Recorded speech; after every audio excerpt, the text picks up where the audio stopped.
ఈనాటి ముఖ్య అతిథి శ్రీ కె తులసి విష్ణుప్రసాద్ గారు, రాష్ట్ర ప్రెసిడెంట్ అపుస్మా వారు తమ సందేశాన్ని వినిపిస్తారు.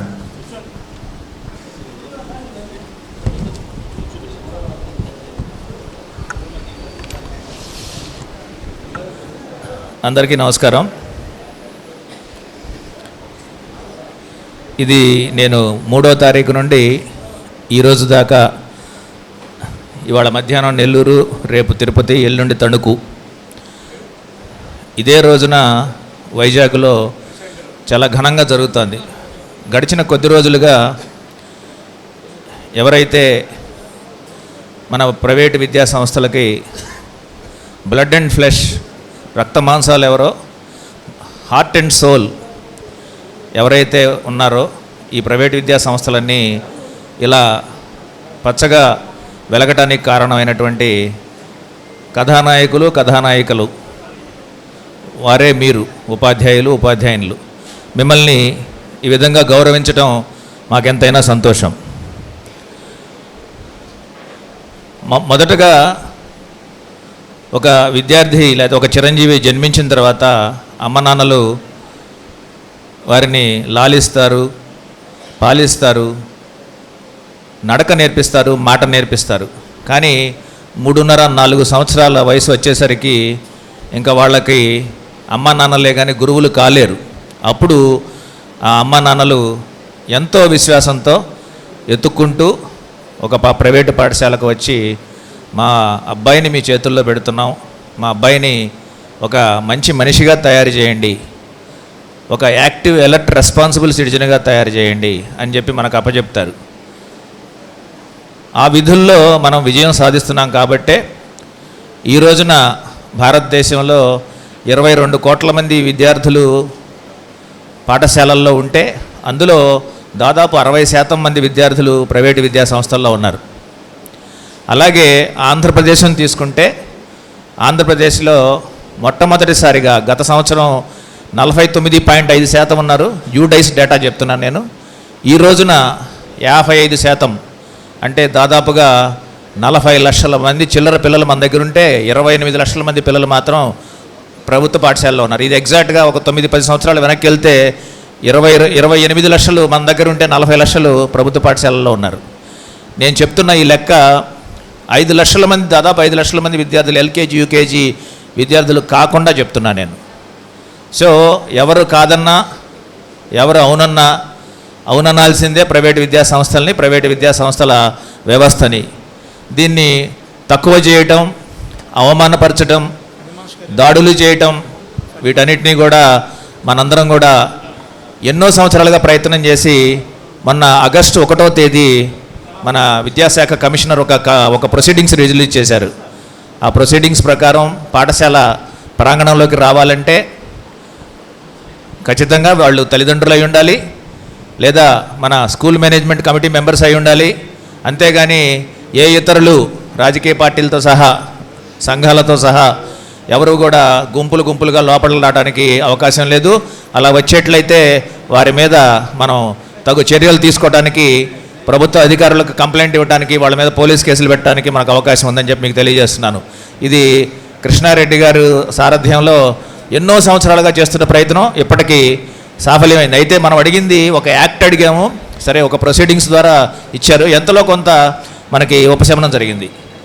ఇక ఈ రోజున మన చదువుల్లోకి వస్తే, ఈ రోజున ప్రపంచంలో ఉన్నటువంటి 4 ఇంజనీర్లలో ఒక ఇంజనీర్ భారతదేశం నుంచి ఉన్నాడు.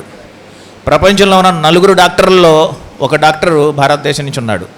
అలాగే మీకు తెలుసు, ఆ ఇంజనీర్లు, డాక్టర్లలో తెలుగు రాష్ట్రాల నుంచి ఎంతమంది ఉన్నారో మీకు తెలుసు. ఈ రోజున దాదాపు 4 మిలియన్స్, అంటే 40 లక్షల నుంచి 50 లక్షల మంది దాకా తెలుగు వాళ్ళు మన అమెరికాలోనే ఉన్నారు. ఈ రోజున మన భారతదేశం నుంచి వెళ్ళిన మన విద్యార్థులు, ఎందుకంటే ఎవరైనా పిఎం అయినా, సీఎం అయినా, డిఎం అయినా, ప్రైమ్ మినిస్టర్ అయినా, చీఫ్ మినిస్టర్ అయినా, డిస్ట్రిక్ట్ మేజిస్ట్రేట్ అంటే కలెక్టర్ అయినా ఖచ్చితంగా ఒక స్థాయిలో, ఒక దశలో ఖచ్చితంగా విద్యార్థి అయి ఉంటాడు. అటువంటి గొప్ప వ్యక్తుల్ని మనం తయారు చేసే క్రమంలో మనం ఉన్నాం. అందుకని మనకు మన విద్యార్థి ప్రతిరోజు కనిపించినప్పుడల్లా మనకు సన్మానం జరిగినట్లే. మన పాత విద్యార్థి బాగున్నాం మాస్టారు, నేను పలానా చోట పనిచేస్తున్నానని చెప్తే మనకు అది సన్మానం జరిగినట్లే.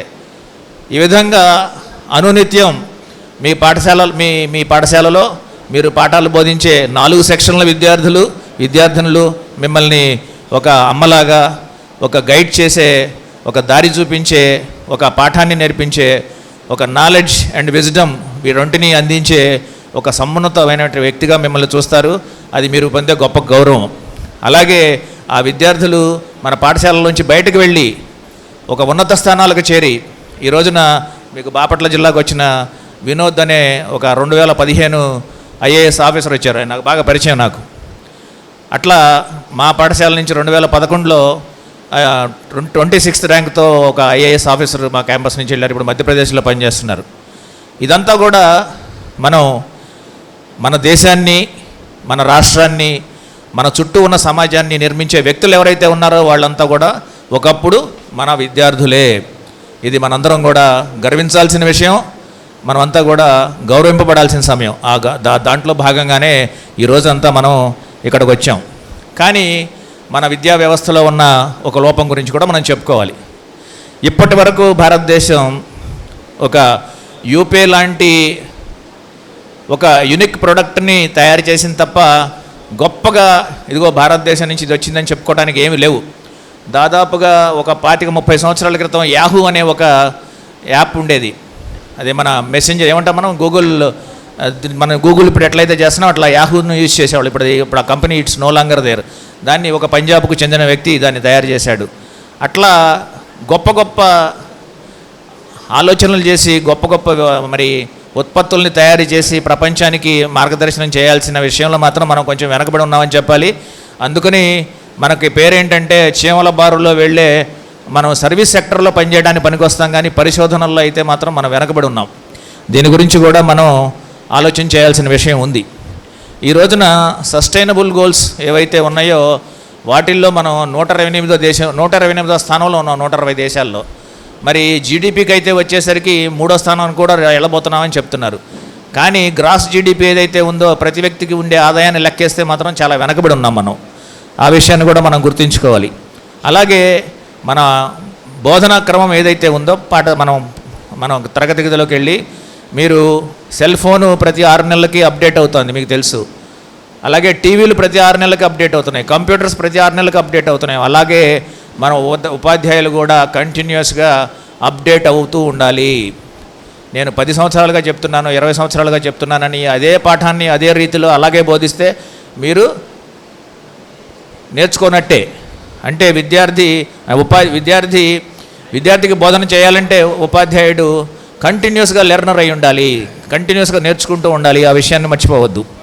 ఈ రోజున మనం ప్రొడ్యూస్ చేస్తున్నటువంటి విద్యార్థులు మన ఇంజనీరింగ్ కోర్సులు కావచ్చు, మరి ఏదైనా కోర్సులు కావచ్చు, కేవలం 28% మంది మాత్రమే మనకి ఎంప్లాయబుల్, అంటే వాళ్ళకి ఉద్యోగాలు చేయడానికి సరిపోయేంత నైపుణ్యాలతో ఉంటున్నారు.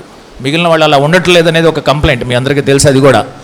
సో ఆ దిశగా మనం ఈ రోజున వచ్చినటువంటి ఆర్టిఫిషియల్ ఇంటెలిజెన్స్ కావచ్చు, రోబోటిక్స్ కావచ్చు, డ్రోన్స్ కావచ్చు, మన ప్రభుత్వం ముఖ్యంగా ఆ అంశాల మీద దృష్టి పెడుతోంది. కాబట్టి మనం పాఠశాలల్లోకి ఆ లేటెస్ట్గా వచ్చిన టెక్నాలజీస్ని కూడా మనం తీసుకురావాల్సిన అవసరం ఎంతైనా ఉంది. మన పాఠం బోధించే విషయంలో కూడా మనం కూడా అప్డేట్ అవ్వాల్సిన విషయం ఎంతైనా ఉంది. ఈ రోజున మీకు మన ఉపాధ్యాయుడు కనుక సక్రమంగా టెక్నాలజీని ఉపయోగించుకుంటే 50% పని తగ్గిపోతుంది. ఫర్ ఎగ్జాంపుల్, మీరు ఒక పాఠాన్ని మొదలెట్టినప్పుడు మీ దగ్గర ఉన్నటువంటి టీవీ దగ్గరకో, స్మార్ట్ టీవీ దగ్గరకో, ప్యానెల్ దగ్గరకో తీసుకువెళ్ళి ఆ లెసన్కి సంబంధించిన ఒక 3 నిమిషాలు లేదు 4 నిమిషాల వీడియోను చూపిస్తే అది విజువల్ కాబట్టి విద్యార్థి తప్పకుండా దానికి ఆకర్షితుడవుతాడు. దాని మీద దాన్ని అర్థం చేసుకుంటాడు, కాంప్రహెన్షన్ వస్తుంది వాడికి.